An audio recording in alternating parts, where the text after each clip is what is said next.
So when I'm working with golfers, I try to make sure that they understand the difference between a characteristic and a fundamental. Now, a characteristic is just the way something can look. You only have to turn on the golf on the TV to identify not every pro is looking the exact same way.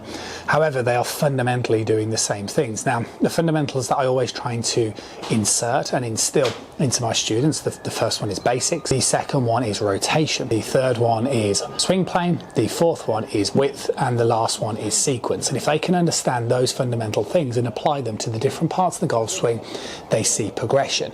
What I want to do with you guys today is I want to talk about that first part of those fundamentals and how they all tie in together, because if you can get the first part right, you'll actually find the rest of it becomes and starts to fall more into place. The position that I'm going to be referring to is the takeaway. So that's the first part of the backswing. Okay, now what we are looking for is a couple of things. So the first one, let's talk about rotation. What needs to happen when we take the club back is we need to make sure that we are moving the club in such a way where we're not looking for loads of rotation. I'm not looking for you to start turning, because that's going to cause a huge problem. In the first part of the backswing, there will be an element of chest movement, but you want to feel like the first part into this takeaway position is much more hands, arms, and a little bit of chest and a little bit of lower body. However, what should happen in the first move is an element of hip depth. And that basically means if you draw a line on the back of my hips, you see as I take the club back, the way my right hip goes back. But I think the way you should try and influence this is the direction where you're moving the handle. See, the feeling should be that when you take the club back, you want to get the sense that the handle is moving to the side of the body. Okay, so as I move the handle, it's almost like it's pointing towards my right pocket. Moving the club in this way gives me hip depth.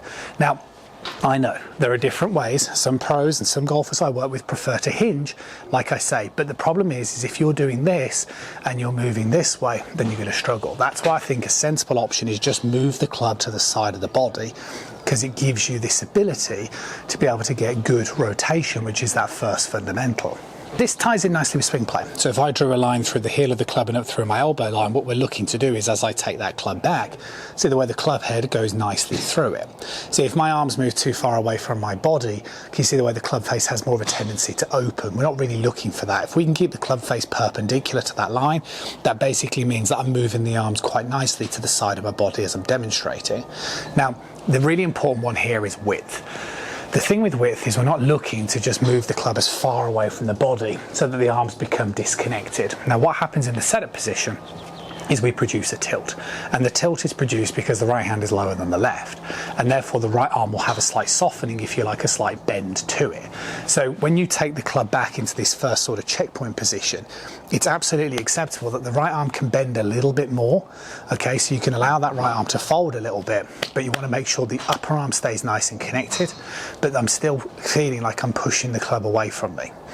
So you can see the way I'm doing this. Okay, I'm not doing something like this. Now, a real good checkpoint for that takeaway is your elbows. So if you look at your elbows in the address position, as you take it back, you should maintain that exact same structure. If you're doing that, that would be a good indication that you're doing fine in terms of width. But what I tend to do with most golfers is something like this. The problem is if you do this, you're going to do something like this, you're going to do something like this. So when you're looking for that takeaway position, a real solid one is just understanding that those elbows should stay pretty connected.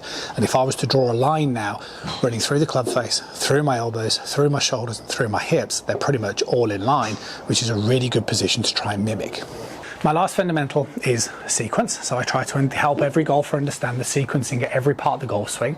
And the really important thing here is to understand, like I said earlier, it's hands and body, not lower body. Okay, if you start moving too quickly, you're going to get that sequence horribly wrong. So hands, arms, chest to here, and then from there you can just work on the fundamentals in the downswing. But hopefully this video will help lots of you out, particularly if you are struggling in your backswing, and if you can get the takeaway right, it will definitely help. See you soon.